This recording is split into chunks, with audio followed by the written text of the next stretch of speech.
Hello, dear learners. Welcome back to our channel, where English learning transforms into an unforgettable adventure. Today, we embark on an extraordinary journey into the life of one of history's greatest leaders, Nelson Mandela. But this is not just a story, it is a journey of hope, courage, and determination. As you listen to this remarkable tale, not only will you enhance your English vocabulary, pronunciation, and listening skills, but you will also find inspiration to dream big and never give up, no matter how difficult life becomes. So, get ready for one of the most powerful and motivational stories you have ever heard. Let us begin the incredible journey of Nelson Mandela, a man who changed the world. Nelson Mandela was born on July 18, 1918, in the quiet village of Mvetso in the Eastern Cape of South Africa. His birth name was Rolihlahla Mandela, which in the Xhosa language means pulling the branch of a tree.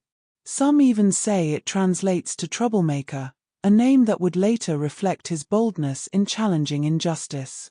Born into the Thembu royal family, a tribe known for its rich history and culture, Mandela was destined for leadership from an early age. His father, Gadla Henry Mfakaniaswa, was a respected chief and a trusted advisor to the Thembu king, while his mother, Nonkafi Nosekeni, was a devout Christian who instilled in him the values of kindness, humility, and faith. Despite not growing up in a wealthy household, Mandela's childhood was filled with joy and a deep sense of freedom.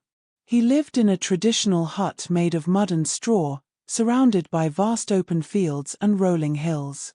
There was no electricity, running water, or modern luxuries, but these limitations never dulled his happiness. As a young boy, he loved running barefoot through the fields, herding cattle, and swimming in the streams. He played traditional Xhosa games with his friends and spent many evenings listening to elders tell stories around the fire. These stories, often about brave warriors and legendary leaders, ignited a spark in young Mandela's heart, planting the first seeds of his lifelong dream to fight for justice and equality. One day, Mandela's father told him something that would stay with him forever. A real leader is not someone who seeks power for himself but someone who serves his people. These words became the guiding principle of his life. However, tragedy struck when Mandela was just 9 years old. His father fell ill and passed away. This loss was devastating, but it also marked a turning point in his journey.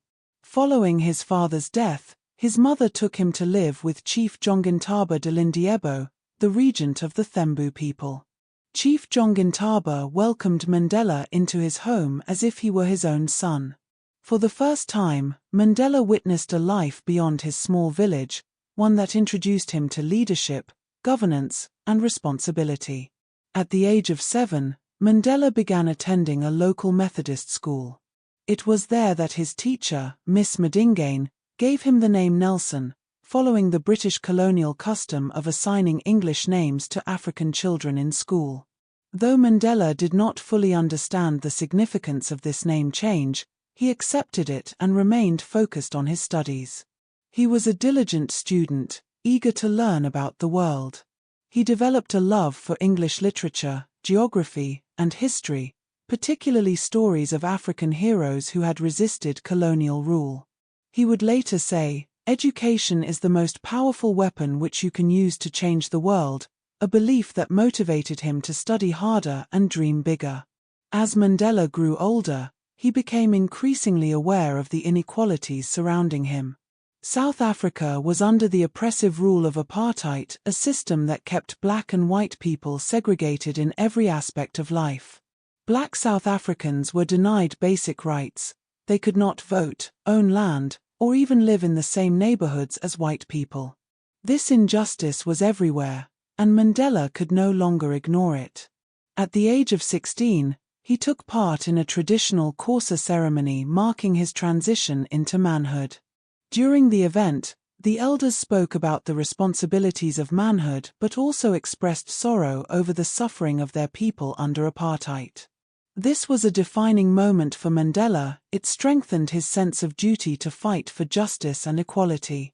By the time he turned 19, Chief Jongintaba had arranged a marriage for Mandela, as was customary. However, he had other dreams. He yearned for independence, education, and the freedom to make his own choices. In a bold move, he ran away to the bustling city of Johannesburg. There, he encountered a completely different world, one full of energy, ambition, and struggle. The city was vibrant, but it was also marked by deep racial injustice. Black South Africans worked under harsh conditions for meager wages, while white citizens enjoyed privilege and power. Determined to succeed, Mandela took on various jobs, including working as a night watchman at a gold mine. He lived in a small, overcrowded room and often went to bed hungry, but he never lost sight of his goal. Eventually, he enrolled at the University of Witwatersrand to study law, becoming one of the few black students at the institution. Despite facing discrimination, he remained resilient, driven by his vision of a free and equal South Africa.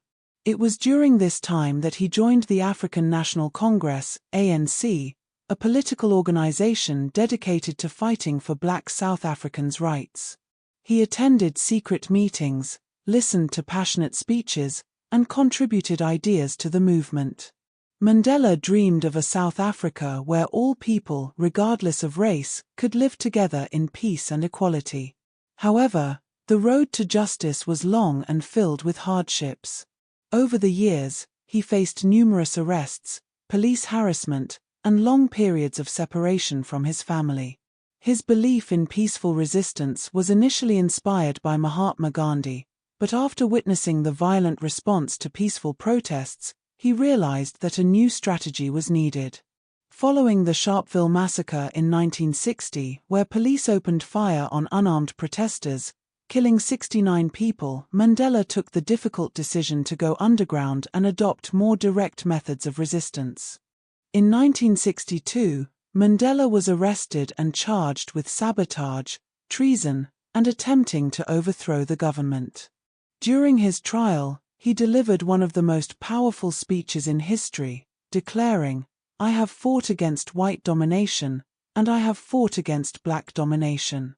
I have cherished the ideal of a democratic and free society in which all persons live together in harmony and with equal opportunities.